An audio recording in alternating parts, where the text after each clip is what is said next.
Hi friends, you are going to need your Social Studies Week 4 newsletter. We're going to be learning about California's resources, okay? So go ahead and grab it. And just like with all the other videos, if at any time you need to pause it, go ahead and pause it. If something doesn't make sense, hit the rewind button, rewatch it. This video is to help you, right? Okay, so we're going to read the title, California's Climate and Natural Resources Together, okay? So follow along with me.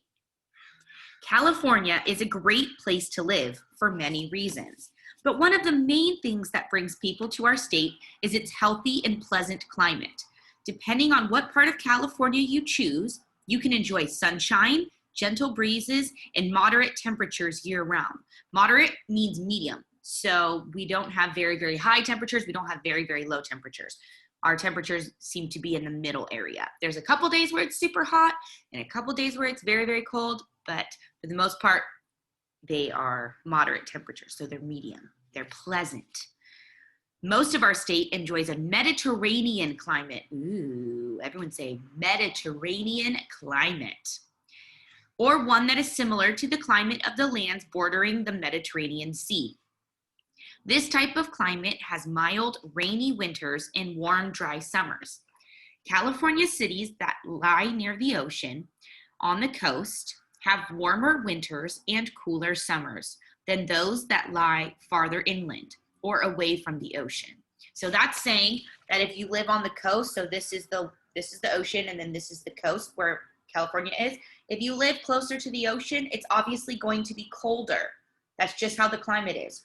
But then if this is the ocean and you live more over here, inland is how we say it, that is going to mean that it's going to be hotter. So an example of that, if you go to Tracy, if you go to Modesto, if you go out to Livermore, it is hotter in those areas than where we are in Pinole, because Pinole is by the water. And if you go to Half Moon Bay, Monterey, Carmel, any of those areas, those are all along the coast, so those are colder than where we are, right? So that's just what that means.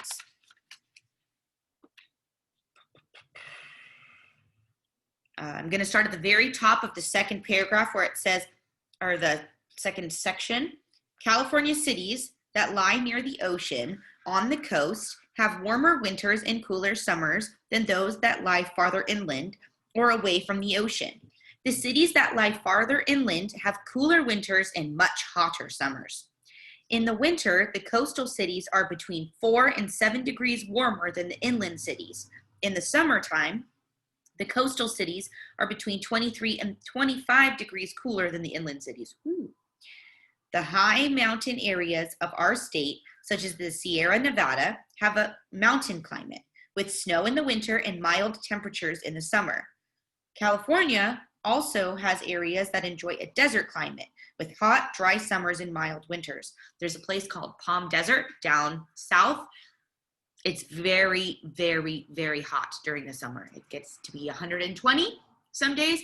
And then their winters are 70, 80 degree winters. So it's not even a winter. You don't think that you need a big jacket and boots and a scarf if you're going to live in the desert, right? And California, we have all these different kind of climates, right?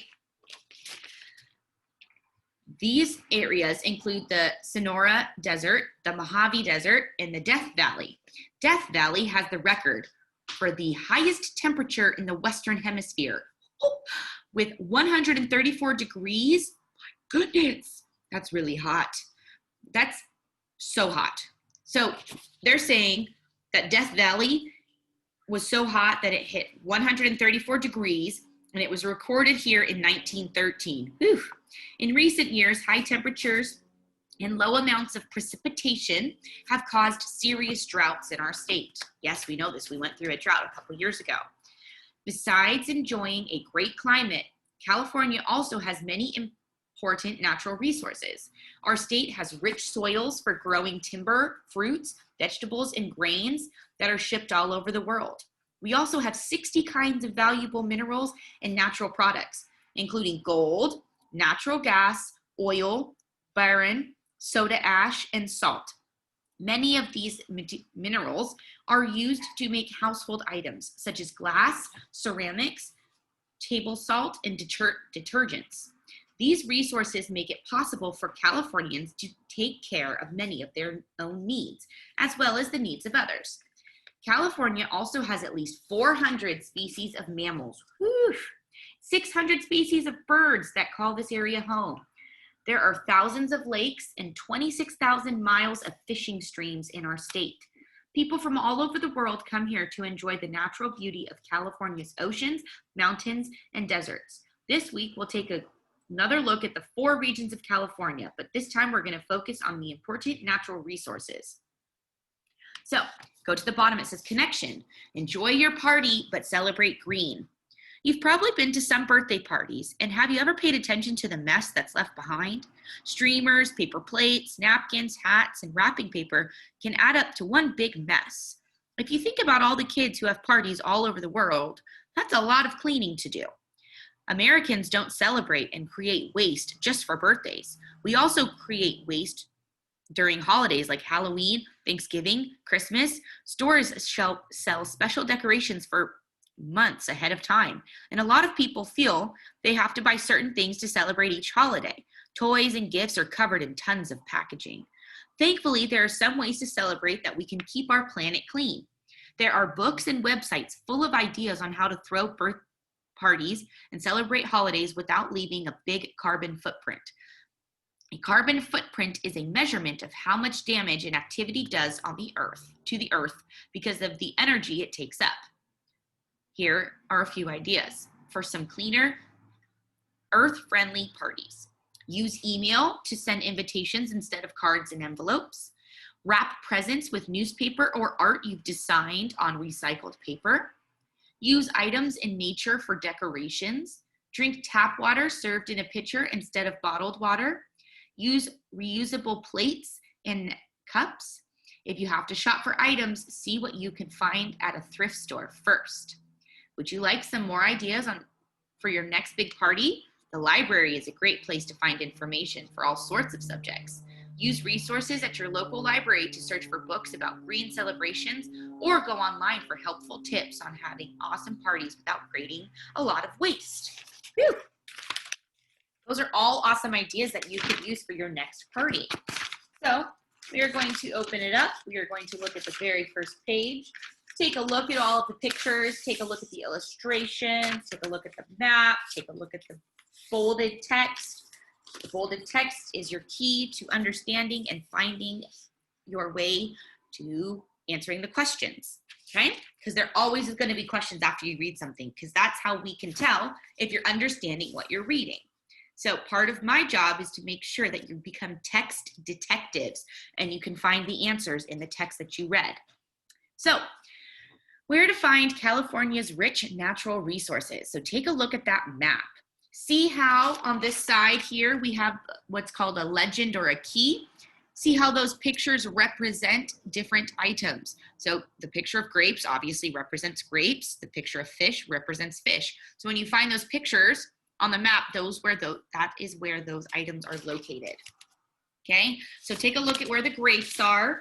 Take a look at where the fish, the boron, the timber, the cattle, the hay, the artichokes, ooh, I love artichokes, the fruit, the dairy, the cotton, and the oil. So look at where all of those things are located. Now remember, when we look at this map, in this space right here, we border the state Nevada. So Nevada is right here, and then the state that's above us is called Oregon, okay? So Nevada is next to us, and then down below over here, that's Arizona. So it goes Arizona, Nevada, Oregon. Those are our bordering states, okay? So that's just important. That's not on this map, but I just want you to be aware of this space right here, okay? So this is our California map. Remember, this is the Pacific Ocean. This is our land. We call this side the coast. Remember, down here, this is the desert region. Here is the Central Valley, and then here is the mountainous region. Remember, the Sierra Nevadas are the big, huge mountains, right? So the Sierra Nevada mountains are in California, as well as in Nevada. Okay, so California, I'm reading the spread here, the top. California is divided into 4 regions. Everyone say, yes, I already knew that because I'm so smart. California is divided into 4 regions, and each region has lots of different natural resources. A natural resource is something found in nature that people use. Let's say that again. A natural resource is something found in nature that people use. Some of California's natural resources include land, forests, minerals, water, and wildlife. Let's take a look at each region and some of the resources you can find in each. So we're going to look at the Pacific Coast region. The Pacific Ocean is one of the region's most important natural resources. That could be important. The ocean is one of our state's biggest money makers. Tourism, fishing, construction, and shipping businesses all use the ocean to earn money. Minerals can also be taken from the water. The ocean helps our state earn over $45 billion every year. The Pacific Coast is also a great place to grow the grapes used to make wine. California produces more than 90% of the wine made in the United States. Woo! That is a high percentage. 90% of the wine in the United States is made in California. That's just one state. There's 50 whole states that we're competing, 49 other states we're competing against. And California makes up 90% of the wine production. That also makes our state one of the top winemaking places in the world. Number 2, the desert region. The desert region is a dry, beautiful part of our state. It is also the only place in the entire country where the mineral boron can be found.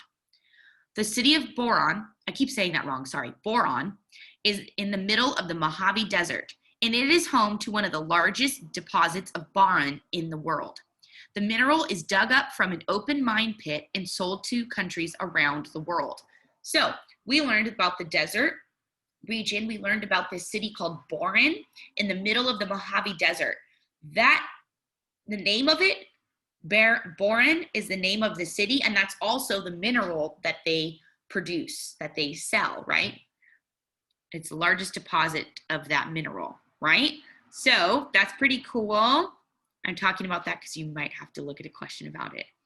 Number 3, Central Valley. The Central Valley has large areas of rich, fertile soil and long sunny days. That makes it a great place for farmers to grow hundreds of different crops. This region helps make California the country's top farming state. Farmers in California grow around $50 billion worth of food every year. Whew. These crops include fruits, vegetables, and nuts that are difficult to grow in other places. Other special crops include artichokes, olives, pomegranates, kiwis, and pistachios. Farmers in the area also grow grapes to make wine. Number 4, the mountain region. The mountain region is another rich area, rich in natural resources. The huge trees that grow near the mountains make up one group of resources. The trees make up the area The trees make the area a beautiful place to live. They also provide lumber for fences, furniture, and paper that is used all over the world. California's forest industry earns about $1 every year. Our state is careful not to cut down too many of those trees, though. Their roots keep rain and snow from washing away great soil. Trees also keep the air clean. The pastures in this region are used to grow hay and raise cattle. Water is another important natural resource. Most of our country's water supply is found in the mountains to the north. Dams and reservoirs help bring a lot of this water to the southern part of the state, where it is needed the most. So take a look right where we are reading, shift your eyes to the right. It says economics, California wine. Californians have been making wine for a very long time. Our warm, sunny days and fertile soil are perfect for growing the grapes that are turned into wine. Spanish missionaries first planted grapes in the 17th and 18th centuries. That's a long time ago. The first winery in California was built as part of the San Gabriel mission. We are going to be learning more about missions. So whoever gets San Gabriel, I hope you remember that little tip. The first winery in California was built as part of the San Gabriel mission. Other missions soon added wineries as well. A winery is a special farm that grows grapes and makes wine. The missionaries used the wine they made for religious purposes. During the 1830s, a man named Jean Louis Vignes brought new types of grapes from France. At the same time, a Hungarian named Count Augustin Haréczi de Moczka. Oh my goodness. So the thing about pronouncing names is we need to be respectful when we are pronouncing the names. And as long as you're trying your best, that's what that matters, right? So began working with new grapes from Europe. Both men found that their new grapes were better than the ones the missions had been using. Their wine became popular and the industry grew. Today, California wineries make many different types of wine, including Cabernet Sauvignon, Chardonnay, Merlot, and Zinfandel. Wine grew to be even more popular when California became a state after the Mexican-American War. The gold rush, ding, ding, ding, ding. The gold rush, we're going to be learning about that later, had brought a lot of people to the area, but not all of them made it rich. Some of the people who weren't able to find gold looked for work in wineries. That helped the industry grow even more. Today, there are over 4,000 wineries in California. The most famous places where wine is made are Mendocino, Napa Valley, Sonoma, Monterey, and Santa Barbara. California provides 90% of all the wine made in the United States. We have joined France, Italy, and Spain as the largest winemakers in the world. California's wine industry earns more than $24 billion every year. So, who knew that grapes could produce so much money? Oh my goodness, that is an industry, and it's been around since the 17th and 18th centuries that we just learned about, right? So we're going to look boron, sorry, I keep saying it wrong, boron. Many of California's communities formed around places where people found natural resources. One of these places is the city of Boron. The city was named after the element mined from the area. Boron is useful in soaps, medicine, fertilizer, glass, and ceramics. It is also used to make flat-screen TVs. The type of boron mined in the area is a special mineral called borax. It is so valuable that miners have given it the nickname white gold. Boron was founded when a large amount of borax was discovered in 1925. People quickly built a mining town. The water in the area did not taste very great, though. So the first people to live here called the town Amargo, which is the Spanish word for bitter. City leaders later changed the name to Boron. This town of Boron is home to the Borax Visitors Center and the 20-mule team museum miners used during the 1880s used that term to pull the wagons. Borax that had been mined from Death Valley. People who visit the museum today can learn about the history of the mine and see how these animals helped get the valuable minerals out of the ground. Today, Boron is where you can find the largest borax mine in the world. Miners remove about 3 million tons of borax every year. The mine is almost 2 miles long and 2 miles wide. It is so big that astronauts have taken pictures of it from space. Oh my goodness. So notice how they named the town Boron, which is the mineral that they found a lot of and they mine. So why is California called the Golden State? I don't know. Let's find out. California earned the nickname Golden State in 1968. We earned the nickname because of the famous gold rush in 1849. For a few years, the rest of the country saw California as a golden place to live. We also earned the nickname because of the gold-colored poppies that grow here every spring. California is golden in other ways too. Our state has sparkling beaches, rich farmland, and lots of sunshine. Some people say the movie and the television industries make our state golden as well. Can you think of any other reasons our state deserves its golden nickname? California halibut. A California halibut is a type of fish that usually grows 2 feet long and weighs around 30 pounds.